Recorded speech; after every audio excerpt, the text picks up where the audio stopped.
What's up guys, Oatsimmer here, welcome back to another video, and in today's video, we're going to be taking a look at the Bachmann ATSF 210-4. This is a Bachmann Blue Box locomotive, so we're going to check it out here. Now, this locomotive you can no longer get as a purchasable full thing, because the locomotive was discontinued by Bachmann, and they haven't made it since. However, how I obtained mine was by kit bashing it. And what I mean by that is Bachmann had a part sale about 3 or 4 weeks ago, and I got the locomotive shell, the locomotive chassis, some couplers, coupler screws, and then the tender shell, so that way I could build this locomotive from scratch. Now, the problem though, it is mainly going towards the tender. The tender did not come with a floor, and it did not have a floor on the website, and it did not have the trucks that I needed. Because the tender for Santa Fe engines like this, big Santa Fe Northerns and Santa Fe Texas type locomotives, like what you see here, you have 4-axle tender trucks. So they needed those to support the tender, and I needed the floor for the tender. So I had to wait until I found a tender floor on eBay. So I bought one off of eBay, and then I had to build the floor and glue the floor to the bottom of the tender shell. Now that's not gonna be permanent just yet, because until I get the metal wheels to replace the plastic ones on the tender, I'm gonna have to use pickup power from only the locomotive. And then I'm gonna have to get a loc sound decoder so that I can have better control. So temporarily we're gonna have that crappy Bachmann decoder in here, but that's not gonna be for long though, so don't really worry about that too much. Anyway, that's about it. Anyway, to give you a brief history over this locomotive, these were built in around I believe 1940, in the 1940s, they eventually came on the scene during and after the Great Depression. Because before the Great Depression, Santa Fe 210-2 number 3829 was the only Santa Fe 210-4 to be running on the Santa Fe.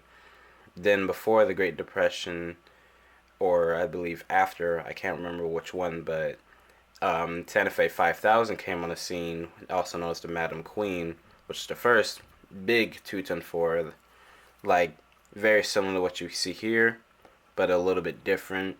Some differences you can tell is where the class lights are mounted and where the type of feed water pump it has. The Santa Fe 5000 also had a different tender. It had the same tender as traditional ATSF 3751 class Northern would use, with the six axle trucks. And what I mean I'm sorry, not 6-axle truck, 3-axle trucks. It had two 6-wheel trucks, unlike the modern 210-4s when they had 2 sets of 8-wheel trucks. These locomotives had 108,000 pounds of tractive effort, and they came with 74-inch drive wheels. So these things had a lot of power and a lot of traction. So yeah, that's a brief history on this locomotive that I can give you from the amount of knowledge that I know. But if I did miss anything, just let me know. And if you really wanted to know more about these engines, just Google it, and you can find all the information you want. I know a decent amount, but at the same time, I don't know every single little fact about this engine. But it is my favorite Santa Fe engine.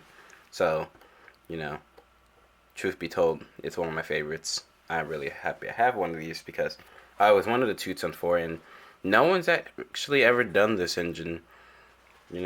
Outside of Brass, no one has actually done this engine. Broadway has done Texas and Pacific 610. They've done the C&O J. I'm sorry, not J1. C&O T1s. They've done the Pennsylvania J1s. Why did I say Pennsylvania like that? But anyway, they've done the Pennsylvania J1s, the C&O T1s, and the Texas and Pacific 600 class locomotives, with 610, and also an American Freedom Train as a Brass hybrid model. But they didn't do the Santa Fe 210-4s. They did the ATSF 210-2s, but they haven't really released those since Paragon 2. I can only assume that it was involved in the same fate as the Broadway Limited GS4 tooling. I'm guessing it was burned in a fire. But Truth be told, I'm not sure, so don't quote me on that. But if it did, rest in peace. I really did want one of those models. You know, it's cool that they're bringing out the Santa Fe 282s. I really want one of those, but I was gonna originally get one until they released it until they started to release it in Paragon 4, and that drove the price by $100 more. So no, I'm out. Anyway, that's enough of that. So let's get into some of the detailing that this locomotive has. Okay, so we were taking a look at the front of the locomotive, including the smoke box door, and the pilot. So if I scoot this back a little bit, you may notice the good thing and the pleasant end on the front of this locomotive is a KD coupler. I've been slowly replacing my stuff with KDs. Not everything's replaced with KDs yet. Most of my locomotives now have KDs. However, the GS4 and my 210-2 and my Challenger still have plastic couplers. The GS4 has a KD coupler and the rear of the tender, and so does the 210-2. However, the Challenger does not have a metal couplers at all yet. It still has the plastic McHenry and Easy Make couplers. But yeah, slowly replacing everything with KDs. But KDs are most likely on everything, at least on the back of the tender. Anyway, point is, so we got a nicely detailed coupler, obviously KD. I had to cut the trip pin off in order for it to fit. And it's just your standard KD that you put in a piece of rolling stock. It'll fit on this. You just have to cut the trip pin off though, so no negative coupling. Anyway, point is, you got your nicely detailed pilot with your nice detailed suicide steps, your detailed plow, you detailed air pumps as well. Not the greatest thing, but it's good enough. You can see a little bit of where the little bar that the coupler would be holding onto through there, but let's be honest, when you're looking at the engine in operation, you're rarely going to be paying attention to that. But anyway, you got this little crossbar right here. You got your nicely detailed casting air pumps. You got your nicely detailed plastic railings going up to the boiler. Detailed headlight. Headlights mounted farther back inside of the boiler. Swinging bell. It does swing. This has an LED headlight, by the way. You may want to change it because it comes with a pretty crap gold LED. It's not very bright. So I changed it to a warm white I think it's a 3mm LED if I'm not mistaken. But yeah, that's what's in there. Feed water pump, casting class lights. They're very tiny. I don't know if mounting a class light in there is going to be possible when I'm finished with this engine. Feed water heater, if I didn't say that already. What else you got on this? Cast and rivet detailing on the smoke box door. Nicely detailed smoke box door latches. And detailed coupler cut bar that does not move. It looks like it moves, but it is very nicely rendered. And for being such an old Bachmann model, it's very nicely done because they done this engine before. This is the modern version, the one that I wanted with the DCC and stuff. The modernized tender. Not like the split chassis ones that's also known as the big chugger with the centipede tender. It has Santa Fe, but it has a different rope. And then the Santa Fe and the Pennsy versions, that's just no for me, Chief. But anyways, another fun fact about these, the Santa Fe 210-4s have the highest operating pressure in the entire country because these things had an operating pressure of 310 psi. That was the safest and the highest operating pressure in the country. There's been other locomotives, but they weren't very successful. So these were the only ones that were successful in that regard of having the highest boiler pressure. And these things, like I said, can produce 108,000 pounds of tractive effort. Another thing about these, you got these cylinders right here. The casting, you can see the bulge going down from the smoke box to the cylinders. Nicely rendered, nicely detailed. You got your piston valve right here, your piston rod, your cross head, you got your main rod and all your gearing connected to it. And your valve gear right here that connects to the valve for the reciprocation motion. Nicely detailed eccentrics, nicely detailed flying crank, detailed main rod, roller bearing rods, and the Santa Fe characteristic rods, which are also known as heavy rods, if I'm not mistaken. Not quite sure. Let me know in the comments if that was wrong. But but Bachmann did get the Santa Fe rods correct, so that's good. 10 drive wheels as usual, you know, 2, 10, 4. And that means 2 lead wheels, 10 drive wheels, 4 wheels on a trailing truck. We'll get to the trailing truck later.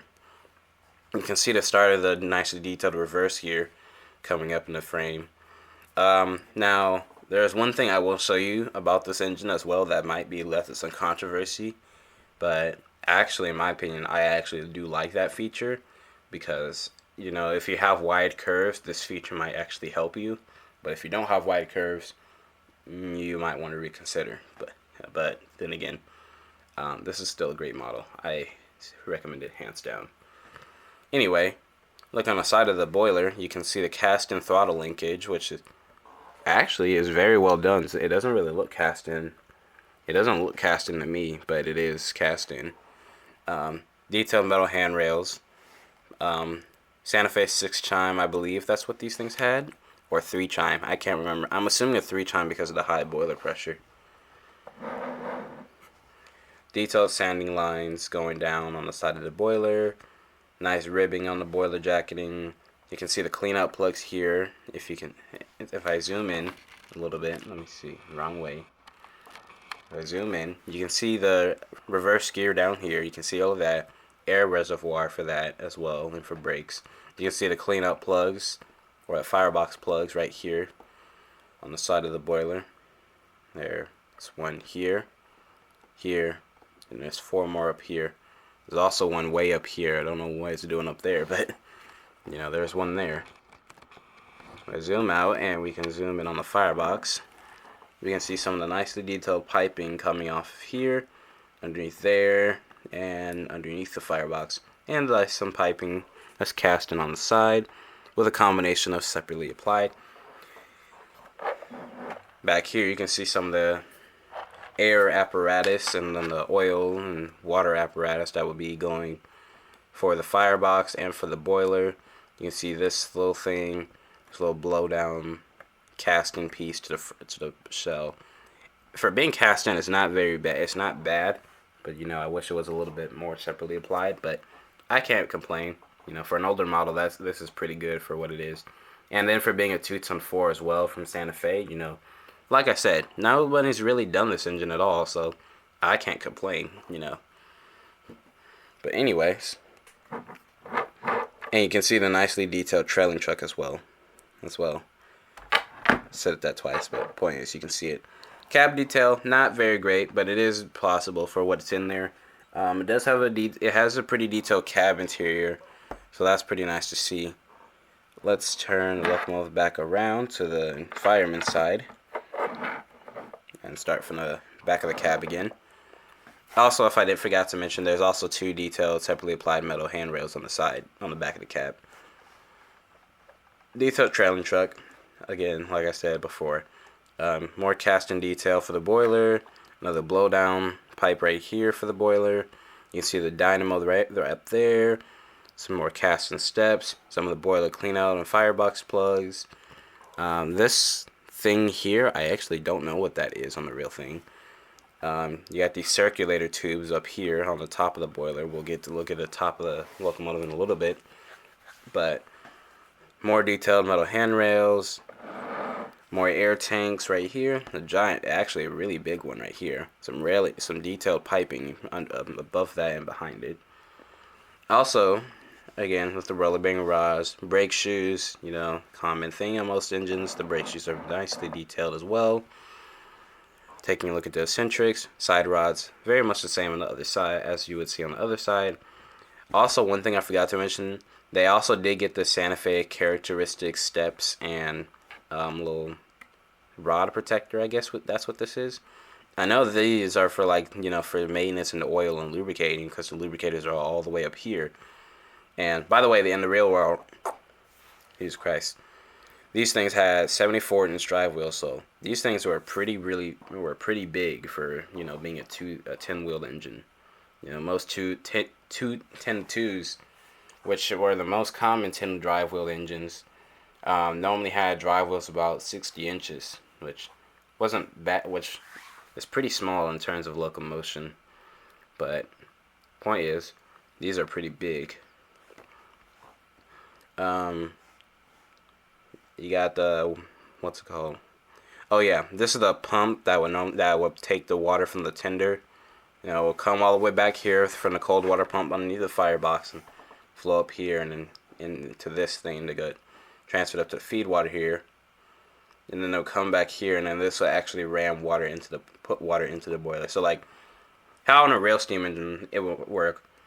There's a cold water pump underneath the cab. You know, water will flow from the tender, whatever temperature, and it will flow from that pump all the way up into this feed water heater, which is then heated up by the exhaust, and then it will flow down into a box. Normally it would be here, and on some locomotives it would be back here. But what it would do is that box with that hot water that came from the feed water heater, it rams that water in the boiler, fighting the steam pressure to put water into the boiler, so that way the locomotive can still make steam. So that way, if the locomotive does not run out of water, you're basically dead, because that's going to equal to a boiler explosion. And you don't want that. No one survives those. Anyway, continuing on, you got this, like I said, the water thing. I don't know the actual thing. I'm gonna assume it's all the hot water pump, because you know it just pumps hot water into the boiler. Cylinders as well, and then your lead truck as well. The lead truck does not have a spring, but it is very well done. And some models you may actually have to loosen the screw just a little bit, and then it'll be able to track, because the lead truck was derailing a little bit, not too much, but a little bit, because the screw is too tight. So now that's a look at the side and the front and the cab. So let's take a look at what you get on top of the locomotive. So like I said, you get your stack here, very nicely detailed. It is open. It is an open stack, so you can actually stick your pen or pencil or whatever you have down here. Santa Fe 3 chime, I believe, if I'm not mistaken, because you know, like I said, very high boiler pressure. You got these little I don't know what these are. I'm assuming all extra additional safety valves. The Santa Fe traditional number boards. Number 5018 on here. Sanding. You got your sand hatches here, which are cast in. Steam dome. Yeah, your safety valves here. You got these, like, I think, what are these tubes? You got these long tubes, which are pretty cool looking. I don't know what these do on Santa Fe engines, but they were very cool looking. And then your dynamo, and then your firebox hatches up here, and molded in CAD roofs. You got your drawbar with 2 pins, and that's about it for the locomotive. So let's take a look at the tender right after this. But yeah, that's that. Like I said, very nicely done for being such an older model. You know, it's not old, but it is pretty old. So I hope you guys did enjoy that. So the locomotive portion. Now we're taking a look at the tender. Okay, so we're here taking a look at the tender of the 210-4. Now, I want to put some things clear about this tender before we take a look at it. So, number one, the number is wrong.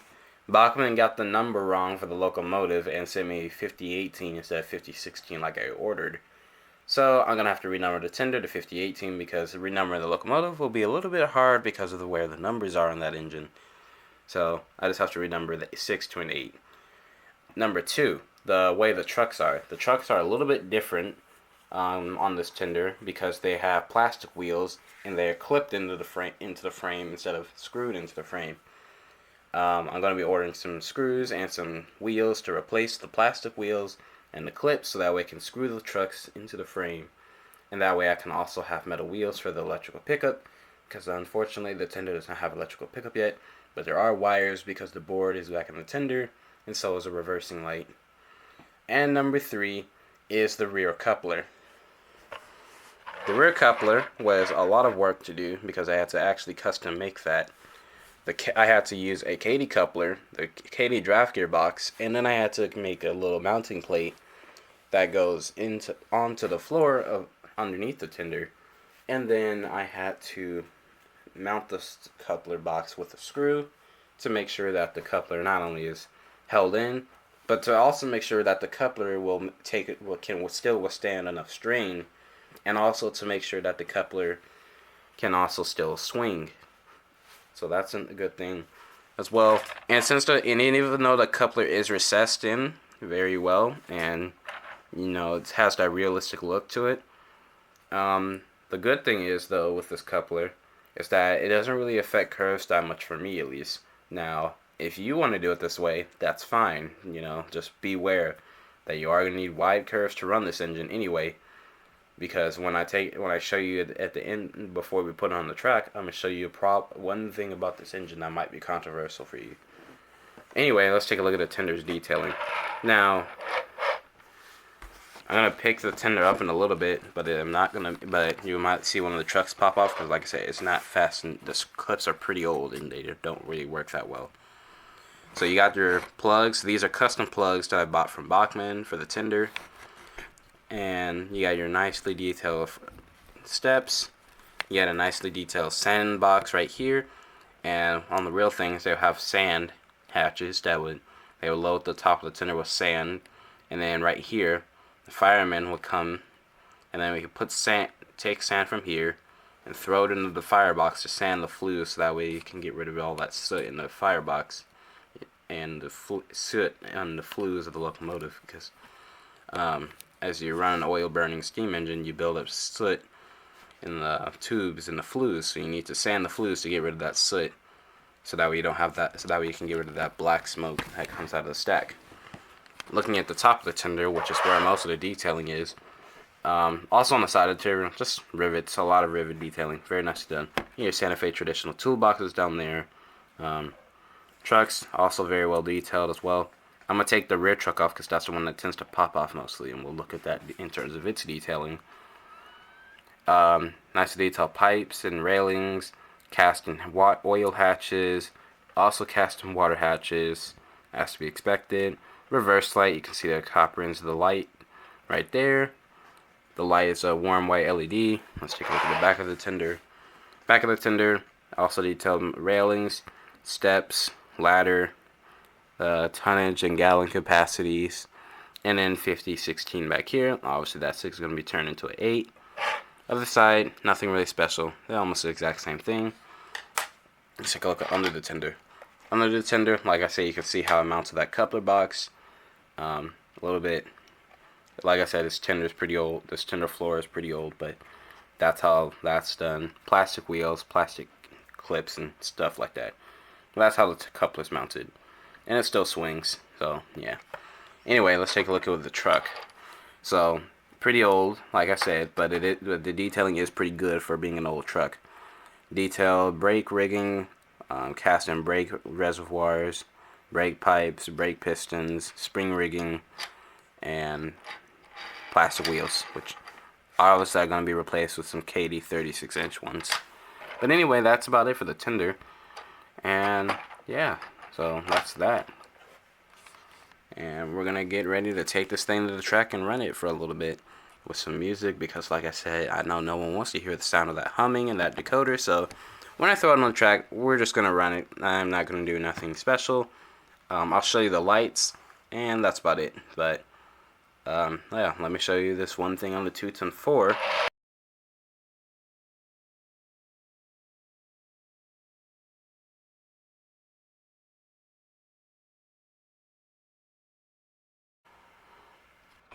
Okay, so I got the locomotive upside down right now. You can see the lead truck right there, 2 wheels, and then the trailing truck there.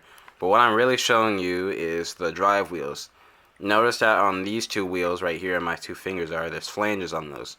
That's normally accurate for most 210-4s in a hobby.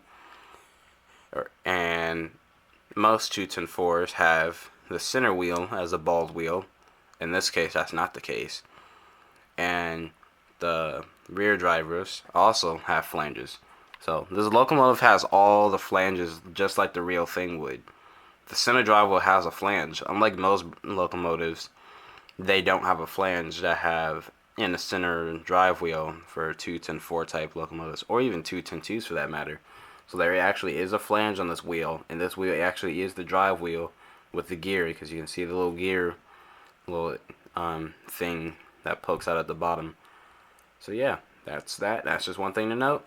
So minimum radius for this locomotive is 22 inches, because Even at that, it is literally pushing it because the locomotive does slow down in the curves when moving at low speeds because of that tight radius and having all the flanges there. So that's just one thing to note, and one thing to keep in mind when running this engine.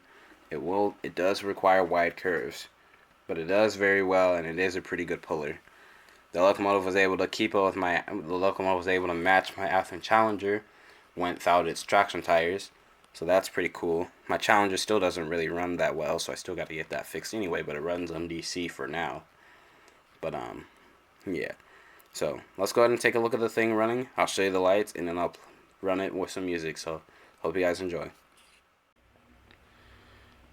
Okay, so we're back again with the 210-4. And as you can see, the LED that I changed is much better. It looks much better. It's a warm white 3mm LED. I think that's what that is. But anyway, it looks much better. It's more clearly defined, and that's what it looks like on the front of the engine. And I'll show you the tender real quick. The rear of the tender light is really well done. And yeah, so that's about it. Like I said, minimum radius for this engine is 22 inches, so don't run anything lower than that because, as it goes into the curves at low speed, it tends to slow down because, all flanges, and then, not to mention this thing is pretty big and pretty long, like I said. Compared to the GS4, this thing is pretty long, Not only is it a big engine in general, but it's also got a really big tender, so that's another thing. So that's just one thing to keep a note. But because the thing is almost as long as my Challenger. I mean, the Challenger, that's right there, it doesn't really run very well, and it has some issues, so I'm just gonna send it to Athearn for them to fix. But whenever, God knows when Athearn answers their damn phone, then, or make a parts website, that'll work. But anyway, I'm gonna get ready to set this thing up with a train. I think this is about 16 cars. So let me get that set up in a second, and I'll leave you with some running action with some music, because I don't think anyone wants to hear the sound or other decoder humming, but I will just get this thing up to speed rather quickly because this thing sucks at low speed. Let's just put that clear. So I'm gonna get 40 for 49 out the way, and then we'll get this thing hooked up to its train, and then we'll continue on with the video. So hope you guys enjoy, and I'll see you next time.